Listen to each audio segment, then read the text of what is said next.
இங்கே நமக்கு எது இன்னும் அதிகமாக தேவைப்படுது அப்படின்னா நல்ல தலைவர்கள். இது நான் ஏன் இவ்வளோ வலியுறுத்தி சொல்கிறேன்னா, இப்போ ரீசெண்ட் டைமில் நீங்கள் பார்த்தீங்கன்னா நம்ம தமிழ்நாட்டில் இந்த போதை பொருட்களுடைய இந்த பயன்பாடு, தலைவர்கள்னு சொன்னது வெறும் அரசியல் ரீதியாக மட்டும் சொல்லலை. நடந்து முடிஞ்ச 10வது மற்றும் 12வது தேர்வில் சாதனை படைத்த என்னுடைய தம்பி தங்கைகளுக்கும், இன்னைக்கு பெருமையோடு வந்திருக்கிற அவங்களுடைய பெற்றோர்களுக்கும்,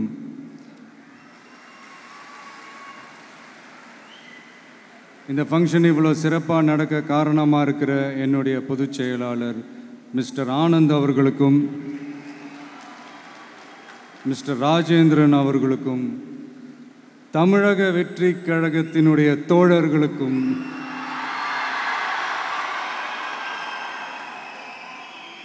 ஏன்னா நீங்கள் தான் இரவு பகல்லாம் பார்க்காம இந்த ஏற்பாடுகள்லாம் இவ்வளோ சிறப்பாக செஞ்சு முடிச்சிருக்கீங்க. மற்றும் என் நெஞ்சில் குடியிருக்கும் என்னுடைய நண்பா நண்பிகள், உங்கள் அனைவருக்கும் என்னுடைய பணிவான வணக்கங்கள். மீண்டும் ஒரு முறை எதிர்கால தமிழகத்தின் இளம் மாணவ மாணவிகளான உங்கள் எல்லாரையும் சந்திக்கிறதுல எனக்கு ரொம்பவே மகிழ்ச்சி. அதாவது இந்த ஒரு பாசிட்டிவ் பவர் இருக்கிறவங்கள பார்க்கும்போது ஆட்டோமேட்டிக்காக ஒரு எனர்ஜி, ஆட்டோமேட்டிக்காக ஒரு கெமிஸ்ட்ரி ஒன்று ஒர்க் அவுட் ஆகும்னு ஒன்று சொல்லுவாங்கள்ல, அது இன்றைக்கி காலையிலேருந்து எனக்கு பயங்கரமாக ஒர்க் அவுட் ஆகிட்டுருக்கு. உங்கள் எல்லாரையும் முகத்தை பார்த்ததுலேருந்து. ஸோ மை டியர் குட்டி நண்பா நண்பீஸ்,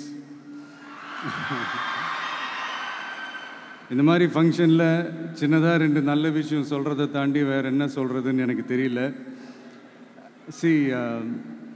நீங்கள் எல்லாருமே இப்போது அடுத்த ஒரு கட்டத்தை நோக்கி போகிறீங்க.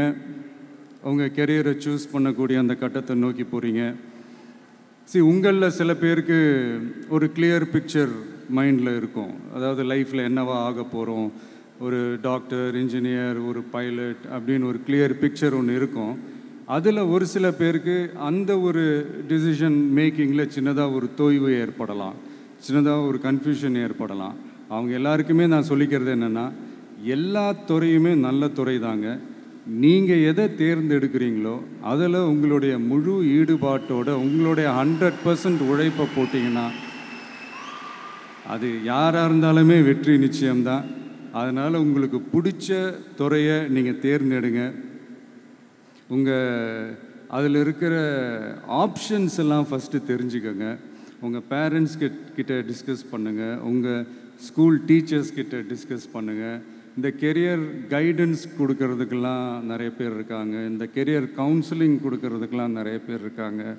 அவங்க எல்லாரையும் மீட் பண்ணுங்கள். இந்த மாதிரி ஒரு சந்தர்ப்பத்தில் நான் என்னுடைய ஒரு சின்னதாக ஒரு கெரியர் கைடன்ஸ் உங்கள்கிட்ட ஷேர் பண்ணணும்னு ஆசைப்பட்றேங்க. பொதுவாக நம்ம ஒரு துறையை தேர்ந்தெடுக்கும் போது அதில் எவ்வளோ டிமாண்ட் இருக்குது அப்படின்றத நம்ம பார்ப்போம் இல்லையா. ஃபார் எக்ஸாம்பிள், மருத்துவம், பொறியியல் மட்டும்தான் நல்ல ஃபீல்டுன்னு சொல்ல முடியாது. இன்னும் சொல்லப்போனால் நம்ம தமிழ்நாட்டில் உலகத்தரத்தில் டாக்டர்ஸ், இன்ஜினியர்ஸ், லாயர்ஸ்லாம் அதிகமாகவே இருக்காங்க. இங்கே நம்மக்கிட்ட என்ன இல்லை அப்படின்னா, இங்கே நமக்கு எது இன்னும் அதிகமாக தேவைப்படுது அப்படின்னா நல்ல தலைவர்கள்.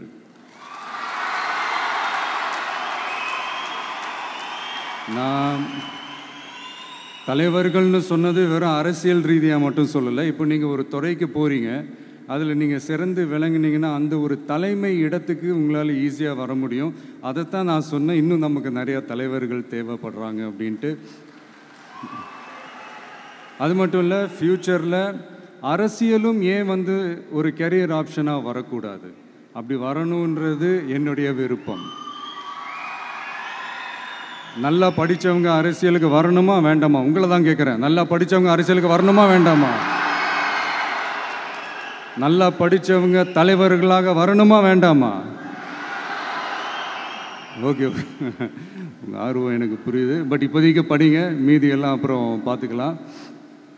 அதே மாதிரி நீங்கள் படிக்கும்போதே மறைமுகமாகவே நீங்கள் அரசியலில் ஈடுபட முடியும். அது எப்படின்னா ரொம்ப சிம்பிள். நீங்கள் ஒன்றும் இல்லை, நீங்கள் டெய்லி இந்த நியூஸ் பேப்பர்லாம் படிங்களேன். படிக்க உங்களுக்கே தெரியும், ஒரே செய்தியை ஒரு நியூஸ் பேப்பர் ஒரு மாதிரி எழுதுவாங்க, அதே செய்தியை இன்னொரு நியூஸ் பேப்பர் இன்னொரு மாதிரி எழுதுவாங்க. ஒரு செய்தியை ஒரு நியூஸ் பேப்பரில் ஃப்ரண்ட் பேஜில் ஹெட்லைன்ஸில் போடுவாங்க, அதே செய்தியை இன்னொரு நியூஸ் பேப்பரில் கடைசி பக்கத்தில் கூட போட மாட்டாங்க. இங்கே நியூஸ் வேறு, ஒப்பீனியன் வேறு, செய்தி வேறு, கருத்து வேறுங்கிறது உங்கள் எல்லாருக்குமே தெரிய வரும். இப்போல்லாம் பார்த்தீங்கன்னா நிறையா இந்த மெயின் ஸ்ட்ரீம் மீடியாவுக்கு ஈக்குவலாக நிறையா இந்த சோஷியல் மீடியா சேனல்ஸ்லாம் இந்த நல்லது கெட்டதுன்னு இந்த ஒப்பீனியன்லாம் க்ரியேட் பண்ணுறாங்கல்ல. அதெல்லாம் நீங்கள் பார்த்தீங்கன்னா ரொம்ப ஈஸியாக ஒரு நல்லதை கெட்டதாகவும் கெட்டதும் நல்லதாகவும் நல்லவங்களை கெட்டவங்க மாதிரியும் கெட்டவங்கள நல்லவங்க மாதிரி இந்த மாதிரி புரணி பேசி ப்ரொஜெக்ட் பண்ணுறதெல்லாம் இந்த மீடியா சோஷியல் மீடியாலலாம் நம்ம பார்க்குறோம் இல்லையா. நீங்கள் எல்லாமே பாருங்கள், நீங்கள் எல்லாமே படிங்க, பட் எது உண்மை பொய்ன்னு மட்டும் அனலைஸ் பண்ண மட்டும் கற்றுக்கங்க. அப்போ தான் இங்கே உண்மையிலே நம்ம நாட்டில் என்ன பிரச்சனை, நாட்டோட மக்களுக்கு என்ன பிரச்சனை, இந்த சமூக தீமைகள் பற்றிலாம் உங்களுக்கு தெரிய வரும். அது தெரிஞ்சுக்கிட்டாலே இந்த ஒரு சில அரசியல் கட்சிகள் செய்கிற இந்த பொய்யான பிரச்சாரங்களை எல்லாம் நம்பாமல் எது கரெக்டு, எது தப்பு, எது உண்மை பொய்ன்னு இதை அனலைஸ் பண்ணி பார்த்துட்டு நல்ல தலைவர்களை தேர்ந்தெடுக்கக்கூடிய ஒரு விசாலமான ஒரு உலக பார்வை உங்களால் வளர்த்துக்க முடியும். அது வந்துட்டாலே அதை விட ஒரு சிறந்த அரசியல் வேறு எதுவுமே இருக்க முடியாதுங்க. அதை விட நம்ம நாட்டோட வளர்ச்சிக்கு நீங்கள் செய்ய போகிற அந்த பங்களிப்பு வேறு எதுவுமே இருக்க முடியாது. ஃபைனலாக ஒரே ஒரு சின்ன விஷயம், friendship ads fragrance to life. அதில் எந்த மாற்று கருத்துமே கிடையாது. ஒரு கட்டத்துக்கு அப்புறம் பேரண்ட்ஸுக்கு அடுத்தபடியாக, இன்னும் சொல்லப்போனால் பேரண்ட்ஸை விட அதிகமாக நண்பர்களோட டைம் ஸ்பெண்ட் பண்ணக்கூடிய அந்த ஒரு சூழ்நிலை ஏற்படும். அதனால் நல்ல நண்பர்களை தேர்ந்தெடுங்க. நீங்கள் கேட்கலாம், நட்புன்றது அதுவாக அமையிறது தானே, நாம் எப்படி சூஸ் பண்ண முடியும்னு. அது ஒரு விதத்தில் கரெக்டு தான். அதனால் நான் கொஞ்சம் வேறு மாதிரி சொல்கிறேன். இப்போது உங்களுடைய இந்த நட்பு வட்டாரத்தில் இப்போ ஏதோ ஒரு விஷயம் தப்பாக இருக்குது அப்படின்னா, இப்போது அதில் சில பேர் இந்த தவறான பழக்கங்களில் ஈடுபட்டிருந்தாங்கன்னா முடிஞ்சால் அவங்கள நல்வழிப்படுத்த பாருங்கள். இந்த தவறான பழக்கங்களில் மட்டும் ஈடுபடாதீங்க, ஈடுபடக்கூடாது. நான் முன்னாடியே சொன்ன மாதிரி தான், உங்களோட அடையாளத்தை எக்காரணத்தை கொண்டு இழந்துடாதீங்க. Don't lose your identity at any cost. இது நான் ஏன் இவ்வளோ வலியுறுத்தி சொல்கிறேன்னா, இப்போ ரீசெண்ட் டைமில் நீங்கள் பார்த்தீங்கன்னா நம்ம தமிழ்நாட்டில் இந்த போதை பொருட்களுடைய இந்த பயன்பாடு அதெல்லாம் முக்கியமாக யங்ஸ்டர்ஸ் மத்தியில் ரொம்பவே அதிகமாகிருச்சு. ஒரு பெற்றோர் என்ற முறையில், ஒரு அரசியல் இயக்கத்துக்கு தலைவர் என்ற முறையில் எனக்குமே ரொம்ப அச்சமாக தான் இருக்குது.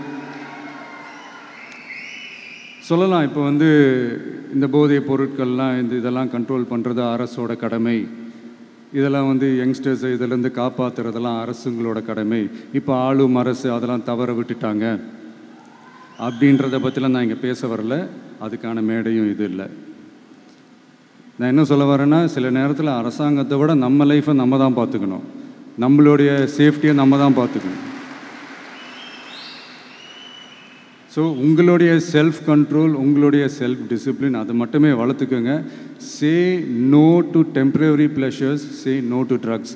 எனக்காக இது ஒரே ஒரு வாட்டி ரிப்பீட் பண்ணுறீங்களா? Say no to temporary pleasures, say no to drugs. இன்னும் ஒரே ஒரு வாட்டி please. Say no to temporary pleasures, say no to drugs. Thank you. இந்த உறுதிமொழியை நீங்கள் எல்லாரும் எடுக்கணுன்ட்டு நான் ரொம்ப தாழ்மையுடன் கேட்டுக்கிறேன். மற்றபடி வேறு ஒன்றும் இல்லை.